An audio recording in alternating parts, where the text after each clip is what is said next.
Photoshop CS6 is announced, and it's waiting for you to try. You'll love the new art and photography filters, erodible and airbrush tips, and numerous other just do it features.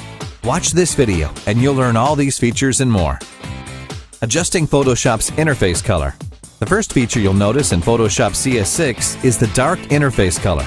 You can change the color theme by pressing Shift plus F1 to darken the interface or Shift F2 to lighten. You can also access this by going to the Photoshop or Edit menu, Preferences, Interface. Photoshop CS6 auto-saves the day. Have you ever had Photoshop crash on you, then realize that you didn't save your document? New in Photoshop CS6 is autosave, which will automatically save a backup copy of your PSD every 10 minutes. You can adjust the frequency of autosaves by going to the Photoshop or Edit menu, Preferences, File Handling. Here you can tell Photoshop how frequently you want to autosave your files. In addition to autosave, Photoshop can save files in the background. This means you can continue working in Photoshop without having to wait for it to finish saving your file. Better layers management. Sometimes finding the right layer can take up quite a bit of time. The new Layers palette lets you search layers by kind, name, effect, mode, attribute, or color. For example, if you want to find the layer for this text with the drop shadow layer style, you can just set the filtering mode to Effect, then select Drop Shadow from the drop-down menu. To turn off layer filtering, just click the red switch on the top right corner. Photoshop CS6 also fixes some bugs and makes it easier to edit multiple layers. You can now use the Ctrl-J or Command-J keyboard shortcut to duplicate multiple layers. You can even select multiple layers to change the blending modes, blocking modes, opacity, and even apply color labels. Finally, layer groups work like layers. You can clip layers and apply layer styles to groups without having to convert groups into smart objects. Create dashed and dotted lines with the new shape layers. In Photoshop CS5, vector shapes were really just solid color fill layers with vector paths. In Photoshop CS6, this has been replaced with shape layers, and they work just like Adobe Illustrator. You have your fill and stroke color, fill and stroke styles, and outline patterns. With shape layers, you can now easily create dashed and dotted lines. How to use the new crop tool. The crop tool has been completely changed, and it can be confusing at first, but you'll get used to it. When you have the crop tool selected, Photoshop will automatically create a crop box of your entire document, so that you can just drag the corners to crop. Moving the crop area works in the opposite direction.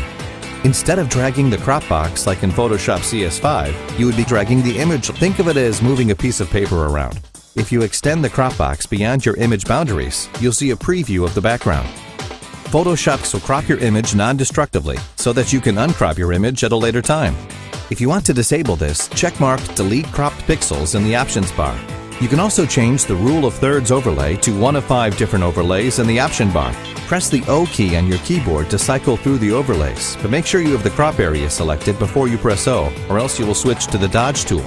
Other hotkeys to try are X to rotate the crop box 90 degrees and R to manually enter in the width, height, and resolution you want the crop to. If you want to start over, right-click and choose Reset Crop.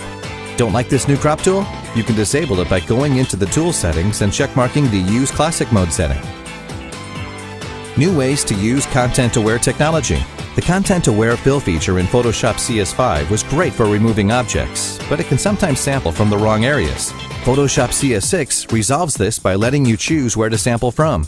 To do this, select the Patch tool, set the mode to Content Aware, create a selection of the object, then drag from the selection to the area that you want Photoshop to fill from.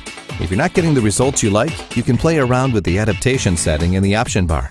The new Content Aware Move tool lets you move objects from one area to another using content-aware technology.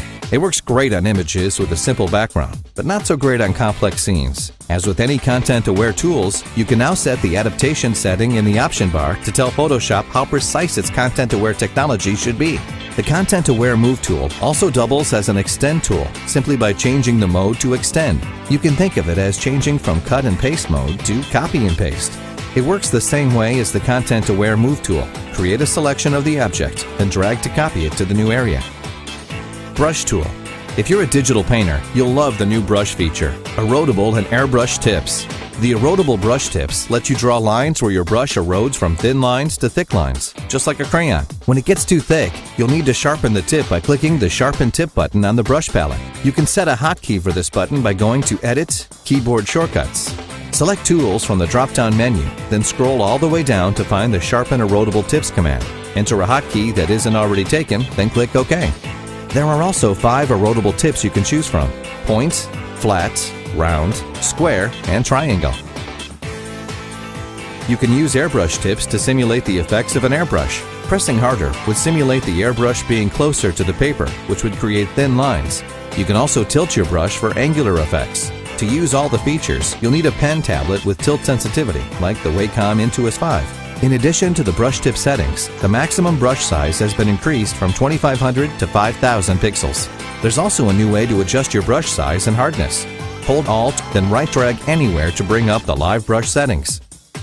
Drag horizontally to adjust the brush size, then vertically to adjust the hardness. The new text tools. Web and graphic designers will love the new features in the text tool. You can now paste random filler text known as lorem ipsum, which is great for demonstrating the graphic elements of your document. To do this, create a text area, then go to Type, Paste lorem ipsum. Also notice the new Type menu. You can find many text settings here without using the flyout menu in the Characters panel. In the Character panel, open type features are easily accessible at the bottom of the panel. Finally, you have the character and paragraph styles where you can save text style presets. This is great for designers who want to use a consistent typography throughout their works.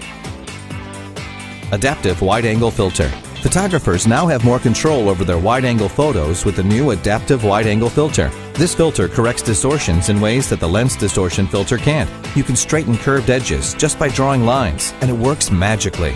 If your photo has camera metadata and Photoshop has the profiles for it, you can use Auto Mode to have Photoshop do most of the work for you. This filter also works as a smart filter, which means you can convert your layer into a smart object, apply the filter, then go back and edit the settings at any time. Oil Painting Filter. Like artistic filters, there's a new oil paint filter which turns your photos into oil paintings. You can adjust the brush strokes length, smoothness, size, and depth. In addition, you can also apply an embossed effect with the lighting settings.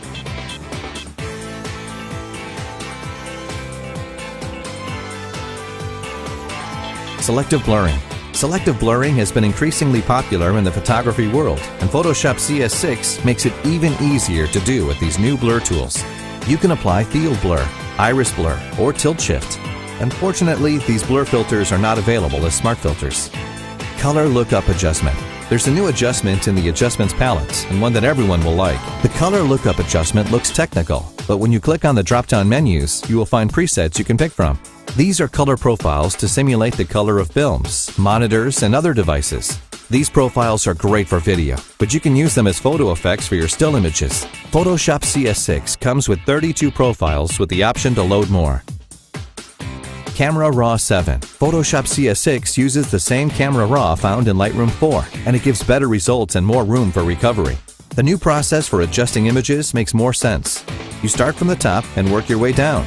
Also, the tonal adjustments now start at 0, which means you can adjust the settings in both directions. Better video editing capabilities. More people are using their DSLR to record videos, and now you can edit those videos all inside Photoshop with a timeline panel. Photoshop CS6 doesn't replace video editing software like Adobe Premiere, but the video editing capabilities has been improved so much that you might not need to use other video editing software. Tracks are linked to layers, and you can apply layer styles and adjustments just like how you can with images. You can also apply simple video transitions to your clip. If you'll be editing videos in Photoshop, note that the videos won't be saved in your PSD. Instead, Photoshop will link to the videos, which means that if you're sending the PSD to someone else, you'll need to send the video files along with your PSD. 3D objects. Working with 3D objects in CS6 is quite different. Firstly, the Repoussé tool has been replaced. We'll tell you more about this later. Additionally, the UI went through a major overhaul to resemble something more similar to other 3D software. There's a day and night difference in the 3D performance with the new Mercury graphics engine in CS6. You can make adjustments smoother than you can in CS5, and even preview shadows and reflections without rendering the scene. Unlike Photoshop CS5, where you can only edit one mesh at a time, CS6 will let you edit multiple meshes at a time. Undestructive 3D type. Back in Photoshop CS5, if you wanted to make 3D text, you use the Repoussé tool, which is pretty easy to use. The downside to Repoussé is that it would rasterize your texts. Example, if you made a spelling mistake, you couldn't fix it without undoing everything. In Photoshop CS6, the Repoussé tool is replaced with the Properties panel, the same one you use to edit adjustment layers. The new way to convert 2D text into 3D text is to select the text layer, switch to the Text tool, then click on the 3D button in the Options bar. Photoshop will ask you if you want to switch to the 3D workspace. Just click Yes. Select the text object in the 3D palette, and all the Repoussé settings can be found in the Properties panel. Made a typo? Just click on the Edit Source button in the Mesh tab to change your text. There are many new features in Photoshop CS6 to explore.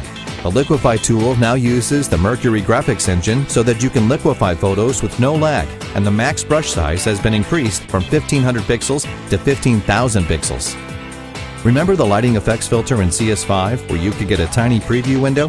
Photoshop CS6 threw that away and replaced it with a gigantic preview area that's accelerated with Photoshop's new Mercury graphics engine. The Fill tool has a new feature called Scripted Patterns. These are 5 presets that alter the way you fill patterns. You can fill patterns using brick fill, cross weave, random fill, spiral, or symmetry fill. Unfortunately, the usefulness of these scripted patterns are limited because there are no parameters you can set. If you use the auto adjustments in Photoshop, you might notice that the results are slightly different. This is because of the new algorithm called Enhanced Brightness and Contrast, which produces more stable color results. If you want to change it back, just click on the flyout menu in the Properties panel for any adjustment with the Auto option, then choose Auto Options. The default algorithm used in Photoshop CS5 is the Enhance Per Channel Contrast. Finally, the Color Range Selection tool has a new mode to make selecting skin tones easier. You can now select skin tones, and if your image has a face, Photoshop will let you enable the Detect Faces option, which uses face detection technology to more accurately find skin tones. Other improvements include the gradient fills, which lets you adjust the scale to 1000%, up from 150%, Eyedropper tool, which lets you sample from the current layer and below, and Magic Wand tool, where you can adjust the sample size in the options bar. Thank you for watching this video. You can try Photoshop CS6 today by clicking on the download link in the video description.